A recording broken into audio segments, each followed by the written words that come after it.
What's up, guys? It's Lou from Unbox Therapy, and today I've got a really exciting video for you. What you're looking at is a 4K television from Sony.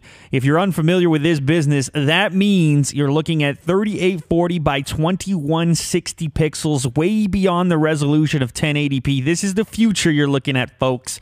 The exact model is the XBR65X900A. Of course, the 6.5 stands for 65 inches. This is a 65-inch display, so a fairly nice size to go with that awesome resolution. But this is a little bit wider. The box is huge, and the reason for that is because there are also speakers on each side of the display, and these speakers are actually pretty good. You're looking at 65 watts each, and there's even a little subwoofer built in to give you a little bit more low end than you'd expect to get out of a flat panel's built-in audio. So you can have that minimal look, get this thing mounted up on your wall, and not have such a need to go out and get an aftermarket audio solution, because this one has some decent speakers built into it. So as you guys can tell, this is a huge box, and that means I've got to do a slightly different style of unboxing video. This is not going to fit on your usual table. So instead here, I'm going to go ahead and remove the loose components first, including some 3D glasses. Yes, this display supports 3D, passive 3D, and the glasses are really light and really comfortable to wear. Of course, you can have eyeglasses underneath them if you need to wear eyeglasses. There's a couple of remotes included. I think the reason for that is one is just a little bit more minimal, a little bit more simplistic and smaller, whereas the other one is more full-featured. And something I like on this remote is the dedicated Netflix button. I think that's a cool addition. Both remotes look really nice, and I can't really complain having an extra one because, you know, these things get misplaced from time to time, and nobody likes that.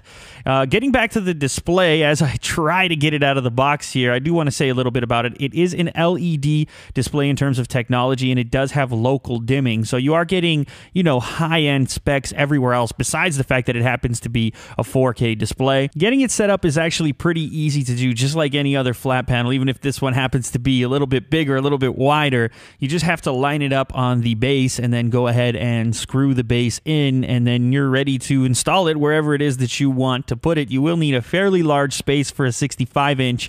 This thing is fairly imposing, so you can watch me here struggle with some of the packaging. These are never really that elegant to unbox, but I think it's interesting nonetheless to take a look at what you do when you get something like this at your house. This is a little cover piece for the back. After you get the base installed, you can use that piece to cover up some of the hardware.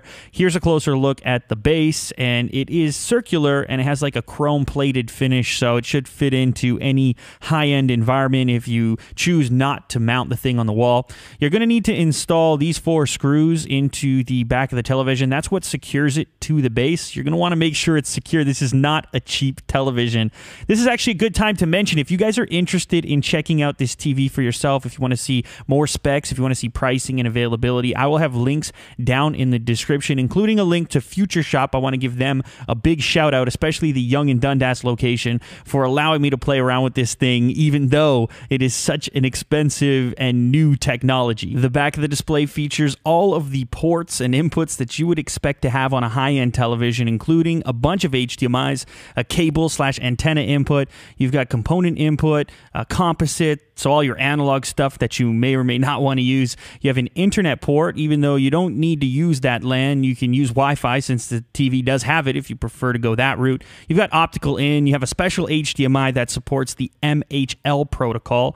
What that means, you can connect mobile devices like your phone or tablet or anything that supports that, and then you can put your display from that mobile device up onto the larger screen. So anyways, here you can see a nerve-wracking experience of us lining it up onto this little stand. I want to give big props to Kirk for helping me out on doing that. Give him a thumbs up down below for jumping into the video. But as you can see, this is a beautiful looking display. You know, there's going to be sort of mixed feelings on the speakers on the side for people, whether or not that's something they want to add on their own or if they like the integrated look. I'm personally a fan of it. I think having them there is a positive thing. It means you can mount this up on the wall in a minimal fashion and not really feel the need to have some third-party solution to go with it. It can just look really elegant and really simple. And a lot of people end up with these flat panels in their houses and they don't put external external audio on there anyways. So this is definitely a step in the right direction in terms of improving the vast majority of people's audio. Anyways, let's talk about the image. That's the main thing here. I had a limited amount of 4K content that I could actually look at. There's really only the in-TV demo, which was some still images, and it's very hard to portray to you in this video exactly what 4K looks like if you haven't seen it in person.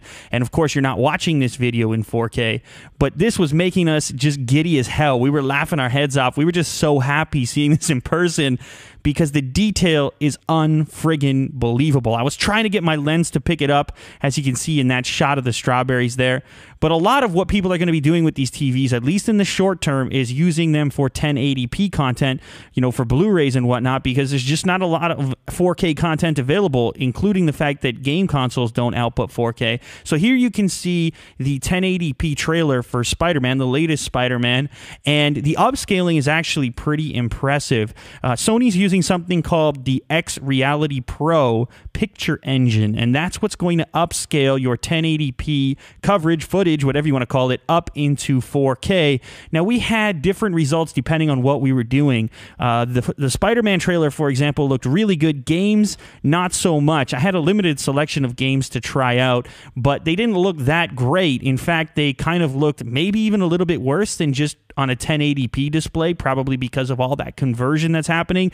Granted, we are sitting only a couple of feet from it, so maybe I was being, you know, a little bit more critical than I would normally be.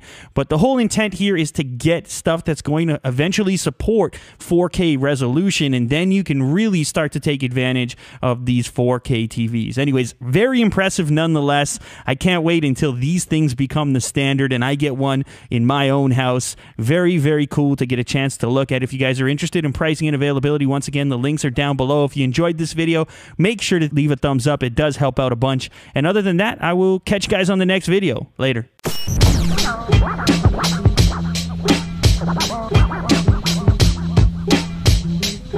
No.